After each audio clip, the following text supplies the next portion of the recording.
Quand il y a des morts, que ce soit dans les sports de combat, c'est souvent en fait pendant le coaching ou après, quoi. Je donne souvent l'exemple de Baki parce qu'on discute souvent sur ça. Il a une énorme réflexion là-dessus. On donne des millions aux footballeurs, mais tu les vois s'entraîner par exemple en préparation physique, t'as envie de pleurer. Tandis que les combattants,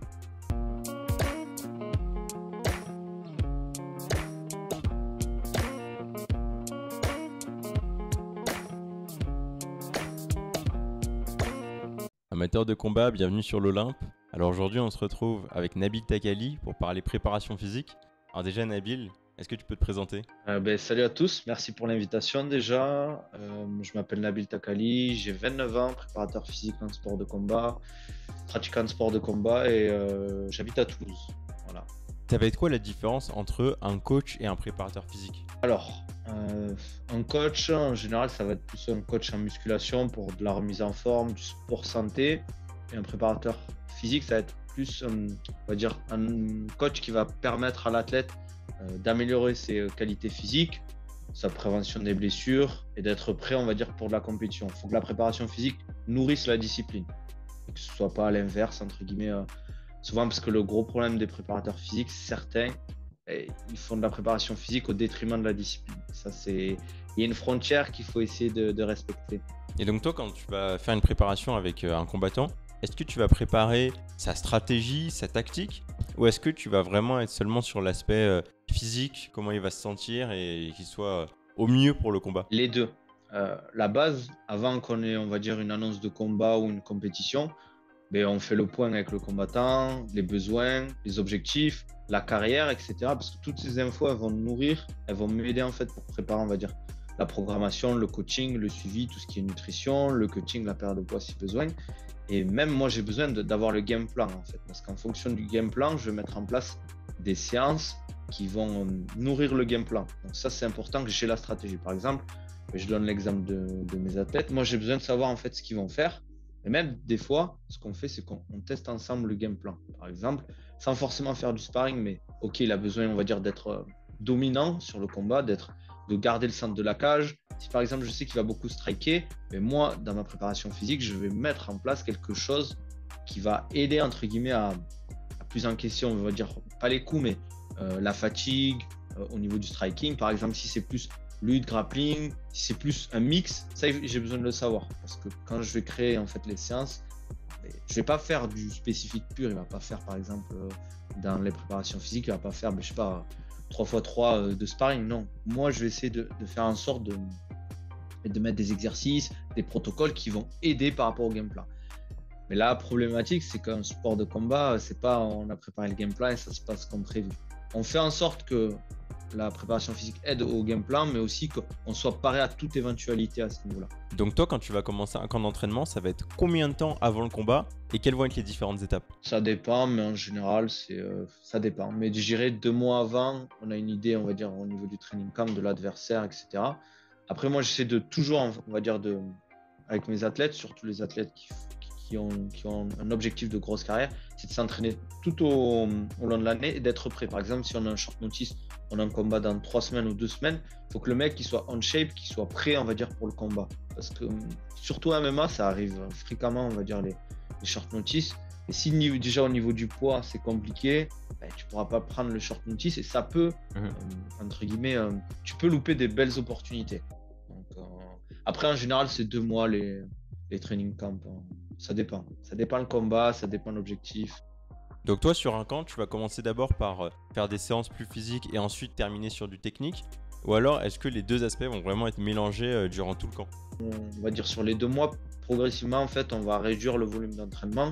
Ça, la plupart des gens qui font des sports de combat, ils maîtrisent parce que c'est un peu le même principe que dans la discipline. On va réduire un peu le volume d'entraînement, mais on va augmenter les intensités de travail. Donc, ce sera des entraînements un peu plus courts, mais beaucoup plus intenses, beaucoup plus proches, on va dire, des intensités du combat, pardon.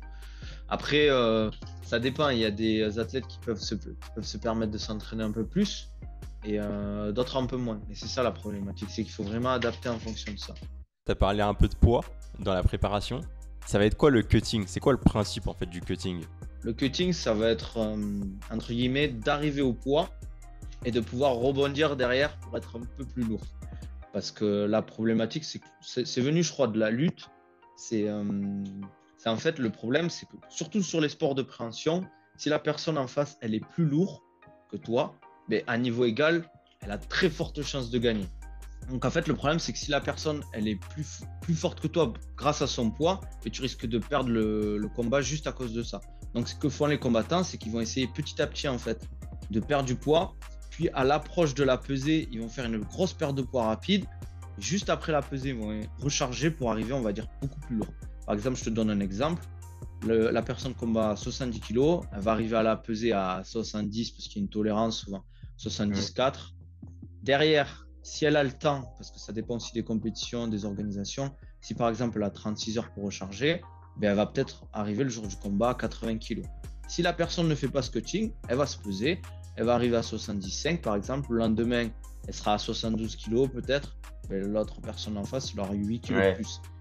Et c'est pas négligeable à haut niveau. À bas niveau, ça se fait un peu moins, mais même en amateur, il y a des gros cutters. Donc, moi, je suis pas fan du principe parce que ça met en danger les athlètes, on abîme sa santé et le principe est pas.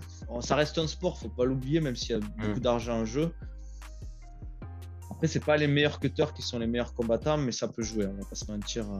Surtout, c'est un style, par exemple, dans les sports de préhension, par exemple, au grappling, en lutte, c'est la même chose, mais par exemple, la MMA, où si tu tombes face à un striker, toi que tu es un lutteur et qu'en plus tu es plus lourd, tu vas le coller, tu vas être plus lourd de 3-4 kilos, voire plus, tu vas quand même avoir un avantage. Mais par exemple, en boxe, ça se fait moins parce que c'est la vitesse qui prime, d'autres qualités, bien évidemment. C'est quoi les risques du cutting pour la santé?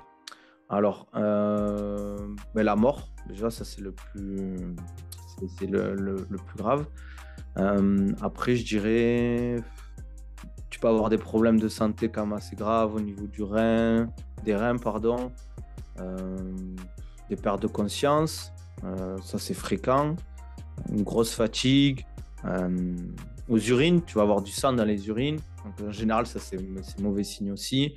Convulsions. Après, sur le long terme, ça abîme ton organisme. Donc, indirectement, je pense qu'on n'a pas vraiment trop de recul, parce qu'il n'y a pas énormément d'études qui sont sorties, mais indirectement, ça abîme énormément les organes et l'organisme, quoi. Donc, c'est pas anodin. Et en général, quand il y a des morts, que ce soit dans les sports de combat, c'est souvent en fait pendant le cutting ou après, quoi. Mais du coup, comment tu vas définir le poids auquel va combattre un athlète si tu mets d'un côté les risques du cutting et de l'autre côté le poids de ses adversaires? Alors, il y a des organisations déjà qui vont mettre en place des règles. Par exemple, au ONE FC, ce qui est bien, c'est qu'ils font 3 pesées dans la semaine de la Fight Week. Donc ça, c'est une bonne chose. Je ne vais pas rentrer dans les détails pour pas trop embrouiller les gens. Mais par exemple, on sait que l'athlète, son poids de forme, ça va être, on va dire, 85, 86, 87 kg. Si il peut cutter facilement, qu'il a une facilité à perdre du poids, on va le faire combattre en 77. S'il a de grosses difficultés à cut du poids, à perdre du poids, on va essayer plutôt de le faire légèrement prendre un peu de poids, arriver à 88, et on va dire faire sa petite perte de poids, son petit cutting, et combattre en 84. Après, ça dépend du style. Il y a des gens, ils n'ont pas besoin de beaucoup cutter pour être très bons. Et ça, moi, je préfère un athlète qui me dit j'ai pas trop envie de cutter, je me sens bien comme ça, je me sens plus performant que. Parce que quand tu cut, plus le combat il va durer, plus ça va être dur pour toi au niveau de l'endurance. Ça, tu prends, on va dire, en force, tu prends, on va dire, en poids, mais forcément, tu ne peux pas tout prendre, avoir 100% et derrière rien perdre. Forcément, au niveau de l'endurance, tu vas le payer. Par exemple, si tu sais, tu vois, en MMA, je te donne un exemple, les combats, si c'est pour la ceinture ou un main event, ça va être du 5x5. 25 minutes de combat à très haut niveau, c'est très intense, ça demande des qualités physiques incroyables. Et si le combat est dur et qu'en plus tu luttes beaucoup de sol, tu te redresses, tu pars en striking, ça repart sur la lutte, tu vas tellement t'épuiser. Et en plus, si tu as beaucoup cuté, ça va se ressentir. Donc, c'est ça le piège, il faut faire attention avec ça. Donc, moi, en général, il ne faut pas énormément cut. Je ne suis pas fan des gros cuts, même si je le fais avec certains athlètes. Mais je me dis, faut que tu aies à peu près, en général, un peu plus de. Ouais, à peu près 10 kilos de plus que on va dire, ta catégorie.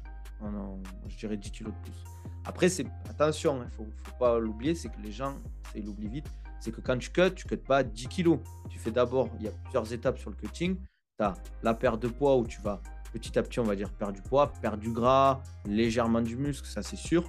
Puis tu vas arriver, on va dire, proche de la fight week. Tu vas travailler au niveau du sel, au niveau du glycogène. Donc ça va te faire perdre du poids. Tu auras des techniques aussi avec des diurétiques naturels pour éliminer plus facilement tout ça, les sels, vider les intestins. Et après, il y a le water cut où tu vas vider l'eau. Là, on va dire, c'est la grosse perte de poids rapide où tu fais ça, on va dire, le soir avant la pesée. C'est là, on va dire, le plus dangereux, le plus fatigant. C'est ça, on va dire, le gros du cutting. Après, souvent, il y a des athlètes qui me disent, moi, c'est la perte de poids le plus dur parce que ça dure longtemps. Et psychologiquement, c'est pas évident.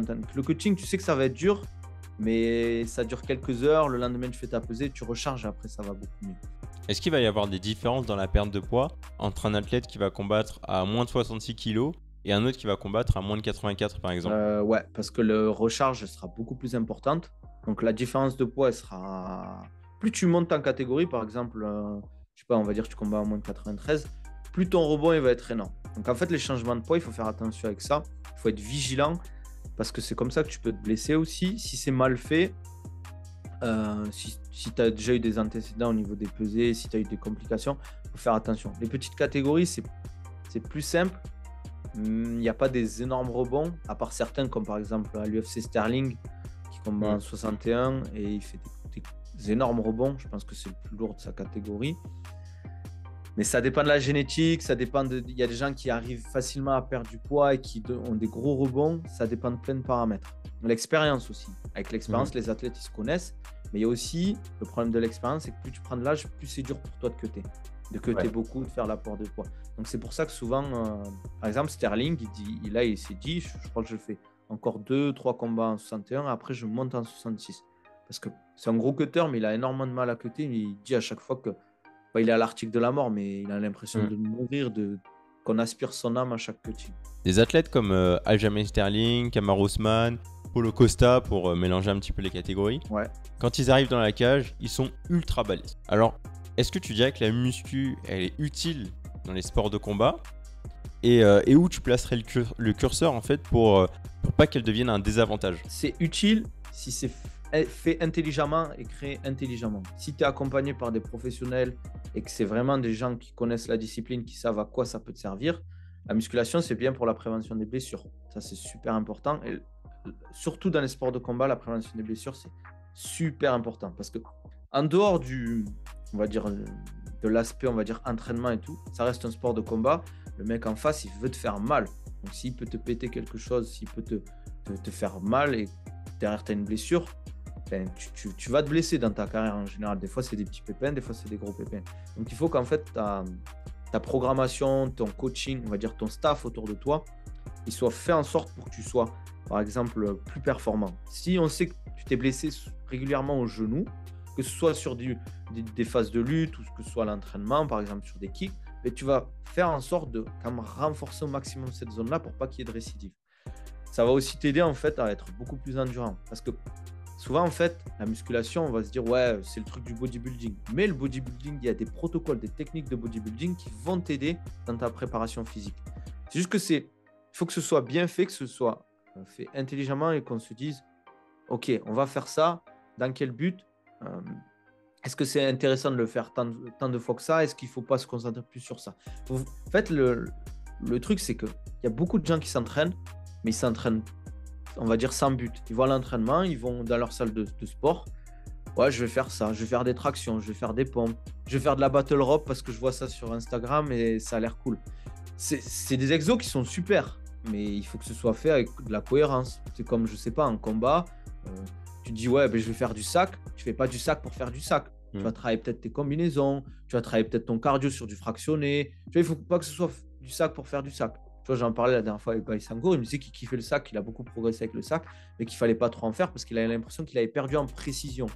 Donc, tu vois, c'est toujours pareil, il faut de la réflexion quand on s'entraîne. Il ne faut pas juste faire pour faire. Clément Marcoux, il en parle souvent de cette phrase. Il dit faire pour faire. Il y a beaucoup de gens qui font on va dire qu'ils vont à l'entraînement, ils font leur entraînement et rentrent chez eux. Non, il faut que tu ailles, tu te dises, tu as un plan, je veux progresser sur ça, je veux éviter de me blesser, donc je vais me focus. Ok, je crée mon entraînement, j'essaie d'en parler avec des gens qui sont compétents ou je fais appel à des professionnels. Moi, par exemple, je suis nul je sais pas, en plomberie, ben, je fais appel à un plombier qui est professionnel. Je ne vais pas aller voir sur Internet et me dire, OK, il me dit de faire ça, je vais faire ça, alors que ça reste important. Tu vois, si tu as un problème de plomberie chez toi, ben, ça peut te coûter très cher. Mais si tu veux progresser à haut niveau, il faut investir, il faut payer des gens, que ce soit un préparateur physique, mais un nutritionniste. Si tu as les moyens, même peut-être un coach mental, avoir peut-être un kiné qui te suit de temps en temps pour les petits pépins. Dans les sports de combat, on a toujours des petits trucs, une petite raideur à ce niveau-là, et ça fait du bien, un petit check-up sur ça. Donc, même des fois, on peut s'entraîner, peut-être qu'on a dans sa salle de sport, on veut progresser par exemple. On va faire des combats amateurs, mais progresser. On fait les entraînements. On a besoin peut-être de taffer un peu son striking, son anglaise. Et puis je vais voir le coach, je dis OK, je te paye tant, dis-moi tes prix, on fait 1 heure de leçon ensemble pour que je progresse. C'est de l'investissement. C'est vrai que les sports de combat, ça ne paye pas. Mais des fois, il faut mettre un peu de sous de côté et essayer de progresser. Il n'y a pas de secret à ce niveau-là. Et sinon, est-ce que tu dirais que la muscu, ça sert dans la bagarre? Tu vois, c'est-à-dire que tu as ce cliché du mec bodybuilder, ultra balèze, machin. Ouais. Mais en fait, est-ce qu'il va vraiment être fort? Est-ce qu'il va vraiment défoncer les gens, tu vois? Il est plus fort que la moyenne, mais il y a des gens qui ne sont pas du tout musclés, qui sont très forts naturellement. Génétiquement, ils ont une force de fou. Après, c'est souvent, en fait, les gens musclés, c'est un peu la dissuasion. Le mec qui fait 1m90, 95, 100 kg de muscle, tu vas pas aller l'embêter. Ou sinon, s'il se fait embêter, ce sera pas un groupe de mecs. Mais naturellement, le mec sera plus fort. Mais je connais des mecs qui font 65 kg, qui vont atomiser un mec qui fait 90 kg, parce que le mec fait des sports de combat, etc. Mais bon, en général, les gens qui font des sports de combat, ils sont intelligents, ils savent qu'ils peuvent faire mal, ils savent qu'ils peuvent avoir des problèmes. Donc, ils évitent les problèmes. Et puis, ce qui est bien, c'est que ça rend humble, les sports de combat. Moi, quand j'ai commencé, je me souviens, j'ai tourné avec un mec beaucoup plus léger que moi. Il m'a tué, le mec. Et je me dis, ah ouais, c'est ça. Donc, le petit que tu croises dans la rue, tu te dis, ouais, lui, il ressemble à rien, il peut t'allumer. Donc, oui, ça t'aide, la musculation, mais ça ne fait pas forcément des gens qui savent se battre ou qui savent. C'est pas des mecs, moi, maintenant, je me dis, ouais, lui, il m'impressionne, tu vois. Ou alors, pas du tout. Et est-ce qu'il va y avoir des grosses différences dans la préparation physique entre les différentes disciplines, par exemple entre le judo et l'anglaise? Ouais. Ou alors est-ce que ça va être sensiblement identique? Non, c'est quand même sensiblement différent parce que, tu vois, le judo, rien que les formes de corps sont différentes. Donc forcément, tu vas peut-être engager d'autres muscles, le grip. Tu vois, dans le judo, le grappling, le jiu-jitsu, le grip est différent. Tu vois, par exemple, rien que la différence entre le jiu-jitsu, le grappling avec Kim et le grappling sans Kim, rien que le fait du Kim, le grip, il ne va pas être le même. Les formes de corps ne vont pas être le même. Tu vas utiliser plus de muscles que d'autres en fonction aussi de ton style. Donc, tu vois, rien qu'au niveau du style, si tu fais la même discipline, la préparation va être différente. Alors, si des sports, par exemple, comme l'anglaise et le judo, tu vois, l'anglaise, c'est beaucoup la vitesse, les déplacements. Le judo, ça va être des formes de corps, beaucoup de tirage, beaucoup d'ancrage au sol. Même si l'anglaise, les appuis sont importants, mais le judo, si tu as des appuis, on va dire, bancal, entre guillemets, c'est impossible. Moi, j'ai déjà tourné avec des judokas, c'était impressionnant la différence. Ils ont des appuis au sol, même avec Baki, je le vois en fait. Ces appuis sont différents. Les appuis sont différents, donc forcément, tu vas solliciter d'autres muscles. Après, je parle à haut niveau, mais pour des gens, on va dire lambda, faire de la préparation physique, mais travailler sa force, par exemple, même si, tu vois, par exemple, la boxe, c'est beaucoup de la vitesse, mais travailler sa force pour la boxe, ça va toujours être intéressant. Parce que c'est la qualité, on va dire, reine, la force. Donc, travailler pour un boxeur la force, travailler pour un boxeur la force pour un judoka, ça va être très intéressant. Mais après, si tu veux, on va dire, optimiser le truc, ça va être différent. Mais du coup, tu parlais de Baki. Lui, à la base, il vient du judo. Maintenant, il est en MMA. Ça a été quoi les aspects sur lesquels il a fallu travailler avec lui? Tu as parlé de sa force. Ouais. Il y a eu d'autres choses ou pas? Ouais, parce qu'en fait, il faut savoir, Baki, de base, il est très fort. Naturellement, je sais pas, je pense que c'est multifactoriel. Ça doit être la génétique, le fait qu'il ait pratiqué du judo jeune. Son père, je pense, parce que moi, j'ai vu son père et physiquement, c'est comme une montagne. Son dos, il n'a pas eu par hasard, tu vois. Et, en fait, nous, ce qu'on veut développer avec Baki, ça prend du temps. En fait, c'est l'endurance. L'endurance fondamentale, par exemple, la récupération entre les rounds, l'endurance musculaire, parce que de base, il est fort, il est puissant, il est explosif. Et c'est des qualités, l'explosivité, la puissance, avec l'âge, ça se réduit. Donc, on essaie petit à petit, on va dire, de préparer, entre guillemets, l'avenir. il va rester puissant, il va rester fort. On essaie toujours de développer ça pour qu'il soit, parce que le jour où il va tomber contre, s'il va à l'UFC par exemple, des mecs qui sont aussi forts, aussi puissants que lui, il va falloir qu'il, de l'autre côté, techniquement, au niveau du game plan, il soit plus intelligent, mais il soit peut-être plus endurant aussi.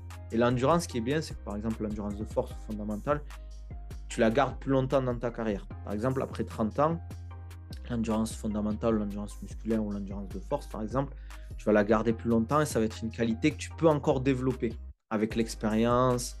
On sait que les combattants, ils arrivent à 30 ans, ils arrivent à leur pic. Mais souvent, on parle pas que de préparation physique. C'est là où ils sont au top techniquement, physiquement, au niveau du mental. Donc là, on essaie vraiment de bosser ça. L'endurance à balle, qu'il soit plus endurant entre les rounds, qu'il récupère mieux. Mais le problème, c'est qu'il a enchaîné les combats et là, on va prendre le temps on va dire avant un prochain combat, de vraiment développer cette qualité et de continuer sur les... Ça prend des années, ça, à développer. Surtout à son niveau, c'est des petits détails qu'on module. Justement, là, tu parlais de l'âge et tout. Il y a une vraie différence dans le prime des athlètes dans les sports de combat par rapport aux autres sports. Par exemple, si on prend le foot, peut-être qu'un athlète il va commencer à devenir très intéressant vers 20-21 ans et il va être à son prime à 25 ans. Alors que dans les sports de combat, plutôt vers 30, 31, 32, 33, là tu vas vraiment avoir des combattants à leur prime, alors que un footballeur de 33 ans, il est sur la fin. Après, tu vois, par exemple, au football, c'est vrai que ça a évolué quand même, parce qu'au football, par exemple, la préparation physique, la prévention des blessures, c'est... tu vois, on donne des millions aux footballeurs et tu les vois s'entraîner, par exemple, en préparation physique. Tu as envie de pleurer. Les combattants, la plupart, c'est pas forcément très bien payé, on va pas se mentir. Ils vivent quasiment, il y en a beaucoup qui vivent pas de ça. Mais ils s'entraînent très, très bien. Tu vois, en préparation physique, ils sont là, ils s'entraînent, ils sont carrés. Parce que, aussi, c'est quand même une discipline où il faut être. C'est dur, quoi, les sports de combat. Donc, si déjà tu n'es pas sérieux au niveau de la préparation physique, tu vas te faire tuer parce que le mec en face que tu vas combattre, lui, il a été sérieux pendant des années, il a été rigoureux. Donc, il va te permettre de progresser. Pour le pic, je pense que c'est difficile à expliquer. Il y a quand même des sports de combat qui sont comme assez neufs, on va dire, dans le monde. Tu vois, par exemple, le judo, c'est une vieille discipline. Mais le grappling, en Europe, c'est très récent. Tu vois, le grappling, la boxe anglaise, c'est une vieille discipline. Le MMA, en Europe, c'est très récent. Aux États-Unis, au Brésil, ça fait quand même un moment, même si c'est très récent aussi. Donc, je pense que petit à petit, on est en train, on va dire, d'évoluer là-dessus. Mais c'est difficile à dire. Ça dépend des disciplines, ça dépend des sportifs, ça dépend aussi de ton intelligence de travail. Par exemple, quand tu vas t'entraîner, il y a des gens, ils vont s'entraîner, comme je disais, faire pour faire. Il y a des gens, tous les jours, ils vont s'entraîner, ils se disent « Ok, il faut que je progresse sur ça. » Et par exemple, en sparring, au lieu de vouloir gagner tout le monde pendant le sparring, je vais me mettre un handicap, je vais travailler mon jeu de jambes, je vais travailler peut-être mes sorties, je vais travailler, je sais pas, je vais me faire... Ok, en grappling ou en jiu-jitsu, je me laisse prendre le dos et je travaille ma défense sur le dos. Et moi, par exemple, je donne souvent l'exemple de Baki parce qu'on discute souvent sur ça. Il a une énorme réflexion là-dessus. Quand il va s'entraîner, il se dit putain, il faut que je progresse sur ça, donc je vais essayer de travailler ça. Chez lui, il va faire du shadow, il va regarder des vidéos, il se dit ok, il faudrait que je progresse sur ça, et après, il le met en pratique à l'entraînement. Et ça, je pense qu'il y a beaucoup d'athlètes qui n'ont pas encore cette réflexion. À haut niveau, si, j'ai l'impression qu'ils l'ont beaucoup, ils n'en parlent pas beaucoup, mais ils l'ont. Parce que quand tu commences à discuter, ils t'expliquent que voilà, ils font ça, c'est juste qu'ils veulent, entre guillemets, ils n'en parlent pas sur les réseaux ou en interview. Mais pour le pic, c'est vrai que c'est compliqué à dire, parce que le foot, il y a quand même une énorme différence par rapport au sport de combat. Moi, j'ai vu des trucs, t'as envie de pleurer.